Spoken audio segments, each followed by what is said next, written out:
My name is Fraser. My name is Mark. And we are the hosts of the geekiest show alive. To the outside world, we're ordinary geeks. But in the Fab International Studios, we talk comics and find other geeks just like us. This is Geek of the Week. Live every week, guys. It's not live every week. I'm starting to think I sound different now than I do on that. Maybe I do, maybe I don't. No, just stop, pull or pass. Ridiculous human. So this is Pull or Pass, the section of the show where we typically look at free comic books, sometimes more, but it's usually free. I keep saying typically more, but we've not looked at more than free in a while. No. One day it will happen. One day. Not today, though. No. We look at free comic books and we say whether we will pull or pass on them. And if you want to know what the term pull means, well, basically you are in luck because I'm going to say it right now. Basically, when you go into your local comic book store, let's say you got to see Shazam early and you're like, oh, I feel like I want more Shazam in my life. You pick up a Shazam issue, could be a 1, could be a 4, could be a whatever. You pop it behind the desk and the clerk goes, oh, do you want to add this to your pull? You say, yeah, sure, why not? Basically, whenever a Shazam comic comes out, 5, 6, 7, 1 billion, they'll stick it behind the desk for you until you say, oh, can you take that off my pull, basically. Or they stop making Shazam comics, which does happen, and it's very upsetting. You're like, is there any of these comics anymore? And they're like, no. Yeah, Oh. it was heartbreaking when they cancelled Thunderstrike. Rip. You're still on about that? Oh, Thunderstrike. He gets a lot of love on this show. He does. Is it mainly because you're on the show? Yeah. But yeah, basically, and what you can do as well, say if you know a comic's coming out, you can add it to your pull. Like we always say, we've been burned in the past. We know what we've looked forward to reading books with them, just forgot to put them on our pull, and then other people obviously have been looking forward to it and have taken it away. They bought my copy of it. How dare you buy my copy? But yeah, so basically, yeah, like we say, we look at free comic books and we say whether we're going to add them to our pull or just pass on them. Sometimes as well, pass sort of seems negative, but sometimes pass just means that we might have enjoyed this one, but we don't want to keep reading. One was enough, or we're just like, it's not our vibe. It is pretty negative, to be fair. No, it does seem. Sometimes it is negative. Don't want it. Sometimes it is like, oh, I don't want this pass. Sometimes it's like, oh, I can see what they were going for. It's like, oh, that was a really good issue, but I'm just happy with that. Like a little sample. You know when you get free samples at food thing, just like that. Yeah. But it's not free samples because you pay. Quite. The first book we're going to look at is by Marvel, and it's Spider-Man City at War, which is based off the video game and is apparently starting up a gameverse, as it tells you from the forefront and on the cover. So, Mark, as someone who has not played the Spider-Man game, what did you think of this book? Well, I mean, the gameverse is a nice idea. I want Marvel to make money and keep making comics and keep making films, so it's a great idea, and I'm sure people will buy it. But who is this actually for? Yeah. Is it for people like me who haven't played the game? Is it for people who Probably. have played the game? No. Or is it for nobody? Because it's apparently it's the plot of the game. Yeah. And I want to play the game, so I don't want spoilers. So it could have been the very best comic book of all time, but I don't want it because I'm going to borrow the game off you and I'm going to play it. Exactly. So I 100% not interested in this comic book for the simple reason that the concept is bad. It's so funny as well, because if it was setting up, like, I don't know if I would. If they did the whole story and then, like, right now we're setting up the gameverse. But what I want for this gameverse is I don't really want to see it in comics. I want to see it in games. Like, I would love it if they announced, like, an Iron Man game or something like that, or a Spider-Man 2, a second game for him, and then you incorporate characters there. Whereas this, it was the story from the video game, and I read this and I was like, man, I chose this over the Far From Home prequel because I didn't want to read a comic book of something I already knew.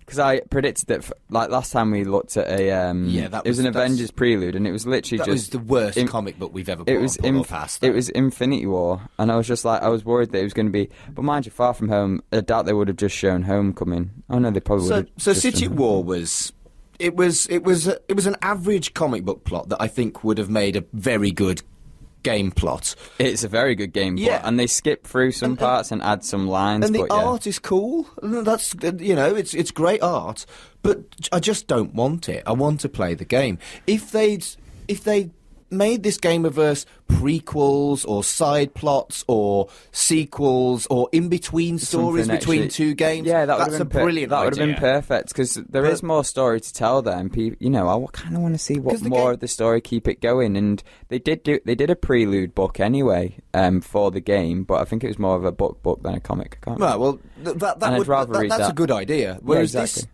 Seriously, who's it for? Is it? If it's for people that want to play the game, you've ruined the plot. If it's for people that have already played the game, they know the plot. Well, who else is left? Exactly. I just don't get the concept, and I want to play the game, so massive pass. I'm afraid. It was a pass from me as well, which is sad to say because it's a spider book. But maybe once they've done the plot of the game, they'll continue it. Yeah, and then do what I said, which is like stories in between and the next game. That I would pull, because they've done that with, at DC they did it with, Injustice. Like, they did the plot of the game and then they carried on, so that would be cool to see, because I do love that.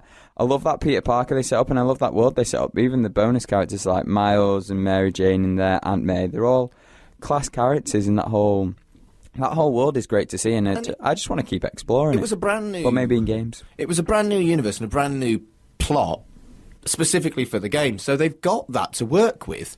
Exactly. And it would be great if they could write more stories in that specific universe, but rehashing what you've already seen in the game or what you're going to see in the game, it's just lazy. Not what you need, is it? Not what you need. Lazy. Don't need laziness in comics. No. New and original. Go away, stories. Spider-Man City at War. Now, we should have led with this, but obviously because it's our show and Spider-Fan over here, obviously I put Spider-Man first. But it's a big, huge issue for Detective Comics. It reached 1,000 issues, and they did like a 80 to 90 page, it might have even been more towards 90 to 100 It was just short of 100. Yeah.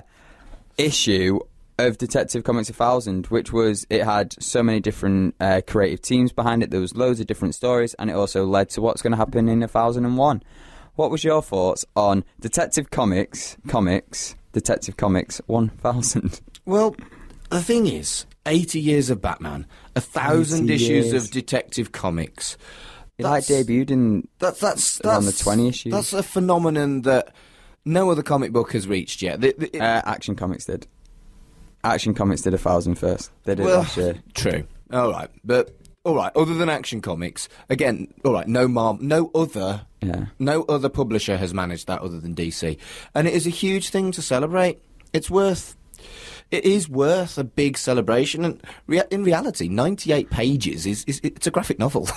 Yes. They've basically released a monthly graphic novel, and I approve. I definitely approve it. It's a pretty exceptional collection of Batman short stories. I know. Isn't it? What I liked was as well all the different creative teams they've got behind it, and they all had their own unique vision of it. Like each story, you could tell when it was broken up, which is sometimes hard with stories, unless obviously there's an end part and there's a beginning credit scene where they'll say like the title of the thing, but it can be hard to sort of differentiate. Wait, am I still reading the same story? But not here. Like they were all had their own unique takes. Like we've got Scott Snyder, Warren Ellis, Tom King, obviously all who have written Batman recently and in with great stories. Like the Snyder one proper reminded me of Black Mirror. Like the way he set it out and stuff like that, and there was the squares and then the writing away from the squares and stuff like that was really cool. I like Bendis's one that I knew, the one about Penguin and how he always knew it was Bruce Wayne, and then Bruce Wayne was like, I knew you knew. And yeah, stuff like that was pretty cool. And Kevin Smith was on this. I was like, yeah, boy, the Fat Man on Batman, Fat Man Beyond. And I liked his on the gun and like the significance between... the gun thing was beautifully that gun, done. The effect, obviously the gun that killed Bruce Wayne's parents, killed the Waynes. That was beautiful. And how he sort of, how it's affected his life and stuff like that, because it's a big game changer. Like, obviously this Batman has not been 80 years of Batman, but 80 years of stuff that would seriously mess a person up all over just one gun. And the way he sort of then incorporates the gun into... saving him. He makes like a bulletproof vest. Was that your favourite? Probably one of mine. My favourite was the Newt Brody. I really liked that. I thought that was really clever.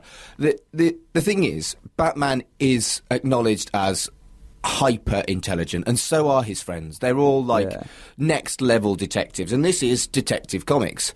So I thought that this was the perfect story for that. Where it was like you're the 12th smartest detective and stuff like that? Or, yeah. But they were all Batman and all his friends took it in turns to play a mole in various different gangs, and they were deliberately inept as part of their investigations of all these different gangs, and it was so brilliantly I think that was James Tynion the Fourth, or IV. I think that was his one.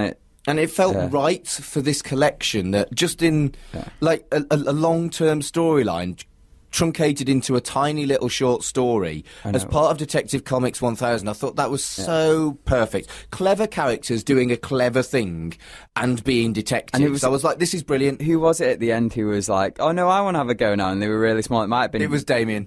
Yeah, it might have been Damien doing it. I've just realised I've mixed up James Tynion the Fourth's one. But I really enjoyed that one as well. Like that was my favourite. I thought it because it was unique and novel and clever. I loved that story. Because they got to a point, like, a load of the stories, like, focused around Batman, but then they got a point towards the end where they were focusing on the Bat family, which is huge. They even have a whole spread on it. Those posters were beautiful as well, weren't they? And, like, it all started with Jeff Johns' one, with the, like, future family, like, the last crime to be committed and stuff like that. And, you know, they moved it to the future a bit, and Batman and Catwoman are together. Damien's grown up and even more moody somehow. But I guess he's a teenager. He's already moody as it is, and he grows up and gets even more moodier. And then they have their daughter. I thought that was really cute, like seeing them as a family. I love like Renew Your Vows, like Spider-Man. So it was nice to see Batman's version of this. We'll be talking about Renew Your Vows later on today. Exactly. And James Tynion the Fourth's like story on Dick Grayson. Yeah, I'm a big fan of Dick Grayson. Like just his whole arc, like him as Robin, him as Nightwing, even him as Batman, I thought was great, and I really do enjoy Bat stories sort of centered around him. So that was a cool thing to see, really, and yeah. This was just a celebration of Batman and the book that started it all, and it was clearly done with huge amounts of effort and love and thought, and they got a great balance of different types of stories that all tell the stories of Batman and his lore, really, his history in it, and how he's affected the universe around him and stuff like that. Because that's the thing, Detective Comics been 1,000 issues. Batman hasn't been in every issue. No. He came around the 20s and stuff like that, and obviously in different incarcerations of the universe, he has died and people have taken over. So it was nice that they sort of like, you know, they looked around that, and they also looked at what the future of Detective Comics would be, like I say, with the Jeff Johns one, and they just, it was just really nice. And the big spreads and all the different variant covers. It was a great, like you say, it's a great celebration. Now, here's the question turning it around. Are you putting this on your pull and are you reading Detective Comics 1001? Right, so here's the thing. As I got through it, I was about like 70 pages and I was like, this is brilliant. This is a celebration of Batman. But I thought it was a standalone thing and I was just going to have that as my one issue, and I was like, this is a special, again, like a trade almost. Yeah, like a trade. And then they did a very clever thing and gave me a what the hell moment for like what's happening in 1001. So I'm interested in it. I don't think it's a permanent pull, but I'll probably buy the next one to see what the hell they're doing with it. See how it goes. And that's it. I think that's the important thing to have, because like you say, there'll be many people who would have picked this up as like, oh, it's 1,000 issues, it's a big thing. Some people probably naively would have bought it and go, this is going to be worth a lot of money one day. Nope. No, it won't. There'll be so thousands and thousands there's so many copies of it. Don't try and buy comics to think they're worth money. 999 will be worth a lot more than 1,000, I think. People in the 90s suffered a lot from that. No, I never did. I just bought what I wanted to read. I know. I mean, there's loads of people who were like, when they found out like Action Comics 1 and all this was selling and big things, everyone bought like Image. It's why Image did so. Not why. Obviously, they had great stories, but like a lot of some of their stuff, like, were people just buying a load of ones. Like, they'd buy the story they want to read, so have a copy for themselves and a copy for the future. And then because people did that, there's so many about. But so it was good. Again, a bit of a tangent tornado there. But it was good that they had that story at the end. Because if you put it at the beginning, you forget about it. But then when it's there and it's like, this continues in 1001, it's like...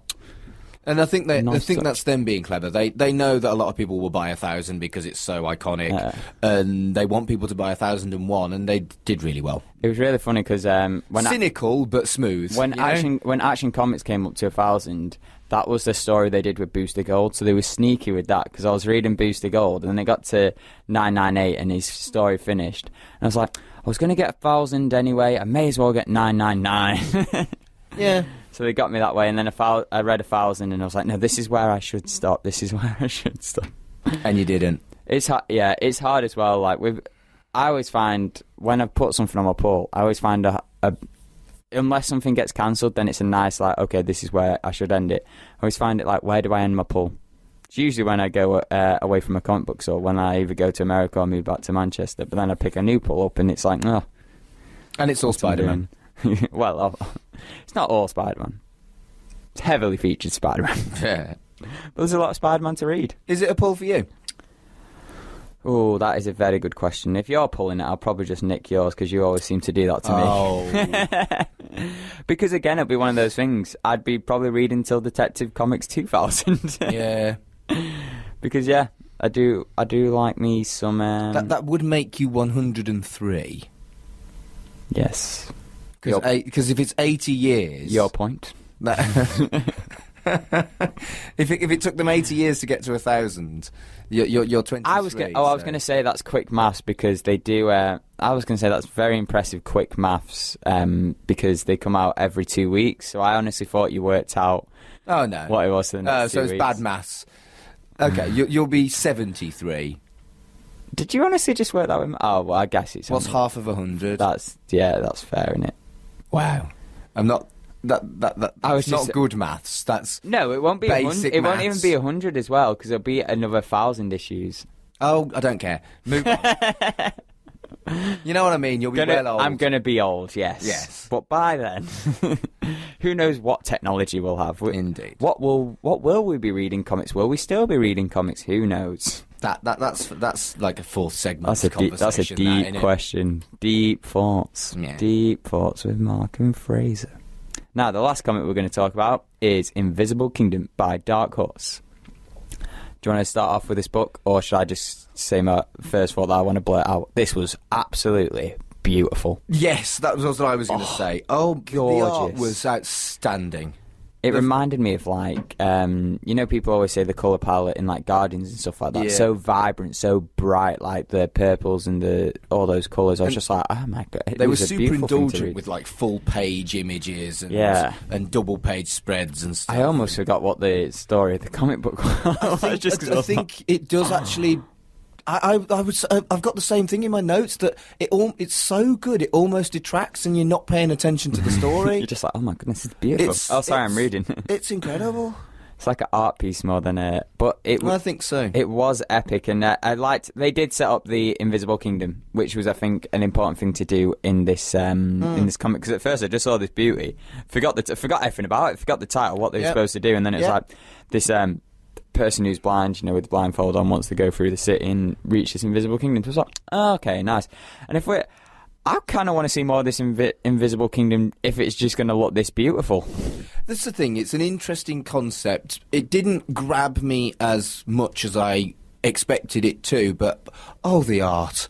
The art. It's nearly as good as the art of Descender. Yeah, nearly. Oh, it's just no one will touch Descender for you. The plot didn't hit it as well as I'd have liked, but does it matter? It's like you've got a book of art. Just keep pulling for the art. But no, I get that because that's the thing, innit? We've been saying a lot because we always say with Image, it's always about the image because that's how they started. It was always artists coming together. I feel like I keep repeating myself with this, but again, we're reading another Dark Horse book. Dark Horse have been smashing it with art recently. They've got that art; it's incredible. And then the stories. Well, for me anyway, I feel like the stories have kept it going. Like we talked about Astro Hustle, the stories just keep you going, and then that little end bit at the end there, and the end bit here. Once they got into the Invisible Kingdom, I was like, I do want to see more of this, and it's sort of like the art draws you in, and hopefully the story keeps you going. So it's definitely a pull for the first couple of issues just to see where the story is going. It's a pull for me as well, but it's not. It wasn't. The story wasn't as good as it wasn't bad. It just wasn't It was, the art was so high. Oh, yeah, that art. It is, honestly, because obviously it's a sci-fi, because you love your sci-fi. And I knew that, and then when I looked at it, opened the book, the first thing I thought was Guardians of the Galaxy, like those colours. And I guess you could say Ragnarok, and I'm just trying to emphasise what the visuals were. It's just bright colours and stuff like that. And you don't really know the time frame. It is very clear that you're in space, and it's not like it's not too like, oh, look at those weird aliens, look at this. It's just like the colours make it feel more like space rather than the creatures around you. Yeah, I'd agree with that. It's just always interesting. It's a gorgeous book. It really is. And it's a pull for the time being, but they need to. Yeah, it's a pull. See, you're umming and ahhing a little bit. Yeah, pull.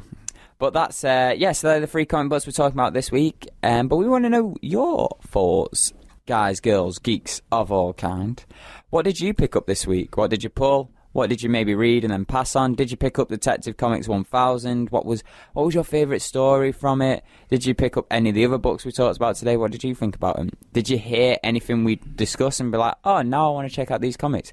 Let us know any and all thoughts you have. Like we say, we've got a Facebook discussion group, we've got a Twitter, and on YouTube, we've got a comment section below. Always happy to hear your thoughts. Thanks for listening to Geek of the Week. Be sure to tune in next week. Same geek time, same geek channel. And if you want to follow us on social media, it's at GOTW Radio on Twitter. Search for Geek of the Week Radio Show on Facebook. And to listen again, it's www.mixcloud.com/Geek of the Week Radio Show.